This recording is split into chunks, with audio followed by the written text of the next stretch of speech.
નર્મદાના સાગબારા અને ચિગદા તાલુકામાં ભારે વરસાદ છે। ધોધમાર વરસાદથી જનજીવન પ્રભાવિત થયું છે। અનેક ગામોમાં ઘરોમાં પાણી ઘૂસ્યા છે। કાચા મકાનોમાં કાદવ ભરાયો અને ઘર વખરીને નુકસાન થયું છે। સેલંબામાં ખાડીના પ્રવાહમાં એક ગાય તણાઈ હતી, જ્યારે ગોટાપાડા પુલ પર પાણી ફરી વળતા વિદ્યાર્થીઓને હાલાકી થઈ રહી છે। તો નર્મદામાં વરસાદી તારાજી, સેલંબામાં ખાડીના પ્રવાહમાં એક ગાય તણાઈ હતી, ગોટાપાડા પુલ પર જીવનું જોખમ। સાગબારા અને ચિગદા તાલુકામાં ભારે વરસાદ। નર્મદાના આ દ્રશ્યો છે। 3 ઇંચથી વધુ વરસાદ ભરાતા પાણી ભરાઈ ગયા છે। સંવાદદાતા જયેશ અમારી સાથે ફોનલાઈન પર જોડાઈ ગયા છે। જયેશ, શું સ્થિતિ છે વરસાદને કારણે ત્યાં નર્મદામાં?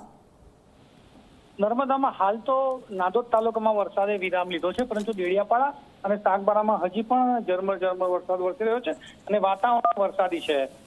વાત કરીએ તો ખાસ કરીને ગઈકાલે જે વરસાદ હતો સાગબારામાં 3 કલાકમાં 3 ઇંચ જેટલો વરસાદ ખાબક્યો હતો।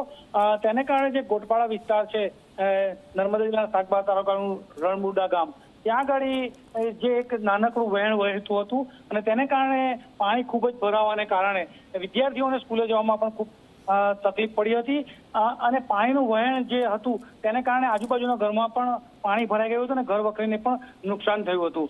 ખાસ કરીને રણબુડા ગામના ગ્રામજનોએ રાજ્ય સરકાર તથા કેન્દ્ર સરકારને રજૂઆત પણ કરી છે કે આ જે દર વર્ષે આ જે વિસ્તાર છે સાગબારાનો, ત્યાં આગળ પાણી આ રીતે જ ભરાઈ જાય છે, તો સરકાર વહેલી તકે અહીં આગળ એક નાનું નાળું બનાવે।